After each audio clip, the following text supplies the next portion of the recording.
행정의 성립 요건과 이력 발생 요건을 보겠습니다. 행정위가 적법하게 성립하기 위해서는 주체, 내용, 절차, 형식이 적법하게 성립되어야 합니다. 주체와 관련해서 정당한 권한을 가진 행정처인 그 권한 내에서 정상적인 의사에 따라 행해야 되고, 내용상 실현 가능해야 됩니다. 법상 사실상 실현 불가능한 것을 할 수 없습니다. 또 그리고 법률 적합성 원칙에 따라 적법해야 되고, 절차적으로 일정한 절차를 거쳐야 되는 경우는 절차를 거쳐야 됩니다. 그리고 서면에 의해서 하는 것이 원칙입니다. 또 처분의 근거와 이유를 제시해야 합니다. 일정한 경우는 생략이 가능하고요. 외부적으로 또 표시가 돼야 됩니다. 그리고 효력이 발생하기 위해서는 도달주의가 원칙인데 상대방이 알 수 있는 상태에 두어야 합니다. 우편, 교부송달, 정보통신망, 이용송달 등이 있습니다. 우편송달의 경우 등기 우편의 경우는 그 무렵 수취인에게 도달됐다고 추정이 됩니다. 그러나 등기에 의한 우편송달이라도 수취인이 주민등록지에 실제로 거주하지 않는 경우에는 우편물의 도달 사실을 처분청이 입증해야 됩니다. 보통 우편의 경우는 상당 기간 내에 도달된 것으로 추정할 수 없습니다. 교부송달은 수령 확인서를 받고 문서를 교부함으로써 송달이 됩니다.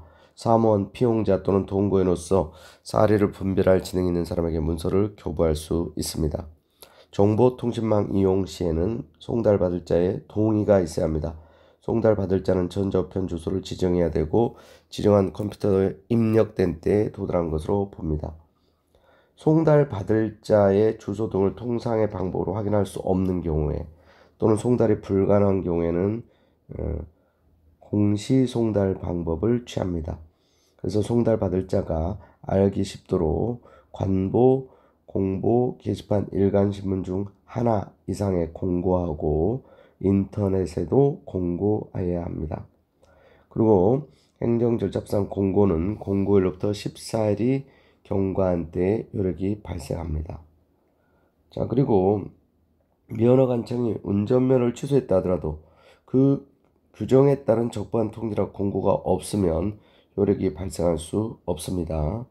또 서운의 경우는 서운 대상자의 공적에 의해 소유되는 고도의 일신 전속적 성격으로 유족이라 하더라도 제3자에 불과합니다.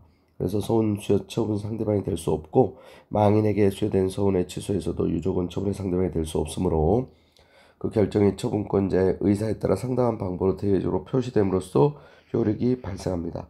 청소년 유해 매체물 결정 고시 처분과 관련해서 불특정 다수를 상대방으로 일률적으로 금지 의무를 발생시키는 행정처분이기 때문에 웹사이트 운영자에 통지하지 않았더라도 효력이 발생합니다. 고시 또는 공고에 의해 행정처분을 하는 경우 처분의 상대방이 불특정 다수인이므로 고시 공고가 있었음을 현실적으로 알았는지 여부에 관계없이 고시가 효력을 발생하는 날 처분이 있음을 알았다고 보아야 합니다. 자, 그리고 이제 행정행위의 적용 문제와 관련해서 신청시법과 처분시법이 다르면 처분시 법령을 적용합니다. 허가신청 후 처분 전에 법령 개정으로 허가기준이 변경된 경우 원칙적으로 개정된 처분시 법령을 적용한다는 거. 그러나 이제 허가신청 후 허가기준이 변경되었는데 허가관청이 신청을 수리하고도 정당한 이유 없이 처리를 늦추어서 그 사이에 만약에 허가기준이 변경됐다면 이런 경우는 이제 신청시법에 따라야 되겠죠. 그러나 이제 그러한 정당한 이유 없이 처리를 늦춰 그 사이에 허가기준이 변경된 것이 아닌 이상 변경된 허가기준에 따라 처분을 하여야 합니다. 자, 그리고 신법령이 필요용자에 유리해서 이를 적용하도록 하는 경과 규정을 두는 등 특별한 규정이 없는 한 변경 전 발생한 사항에 대해서는 변경 후 신법령이 아니라 변경 전 구법령이 적용이 됩니다. 자, 그리고 이제 행정이 이제 효력에 대한 부분을 봤었는데 특별히 이제 공정력이 아주 중요한 개념이죠.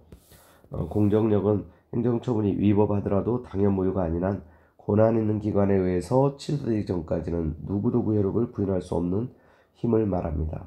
적법성 추정이 아니라 취소되기 전까지 잠정적으로 유효한 것으로 통용되는 힘을 말합니다. 적법성 추정이 아니라는 점을 주의하셔야 됩니다.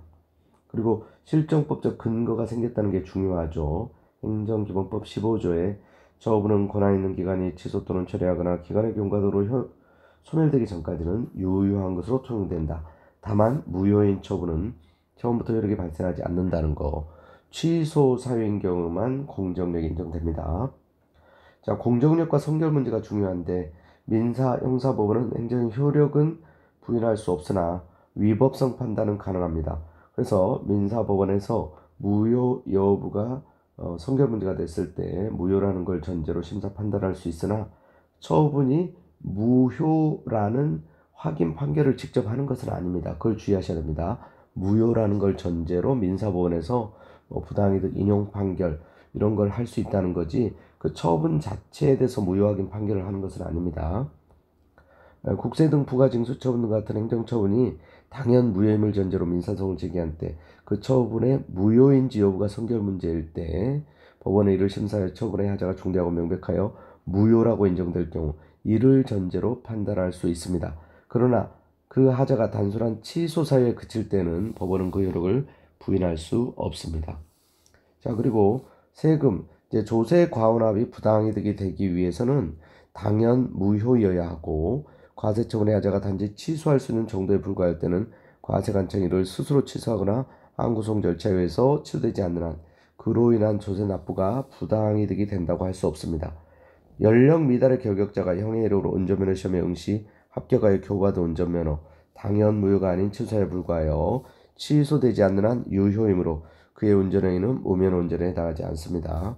그리고 이제 국가배상 소송과 이제 취소송은 별개이기 때문에 위법한 행정 대집행이 완료되면 그 처분의 무효확인이나 또는 취소를 구할 소이익은 없다 하더라도 그 처분의 취소 판결이 있어야만 그 행정처의 위법임을 이유로 한 손해배상 청구할 수 있는 것은 아닙니다. 즉 취소 무효 여부와 무관하게 국가배상 소송에서는 국가배상 청구권의 요건이 충족이 된다면 손해배상 청구를 인용할 수 있습니다.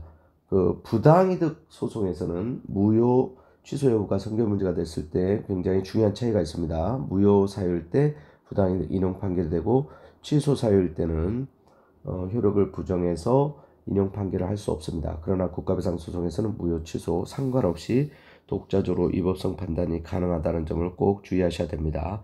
부당이득이 되려면 법률상 원인 없는 이득이어야 하기 때문에 취소 사유일 때는 권한 있는 기관에 의해서 취소되기 전에는 누구도 효력을 부정할 수 없기 때문에 민사법원이라도 부당이득 소송에서 취소 사유가 성결 문제가 될 때는 인용 판결을 할 수 없는 것입니다.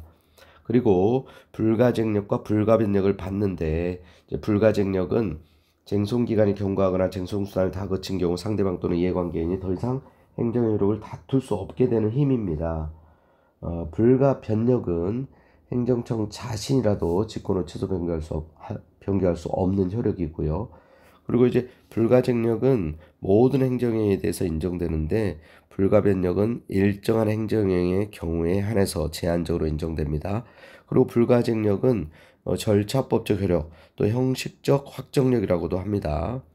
그리고 이제 불가변력은 실체법적 효력이고 실질적 확정력이라고도 합니다. 그리고 불가쟁력이 발생했다고 해서 당연히 불가변력이 발생하는 것은 아니고 불가쟁력이 발생해도 처분청은 직권 취소할 수 있습니다.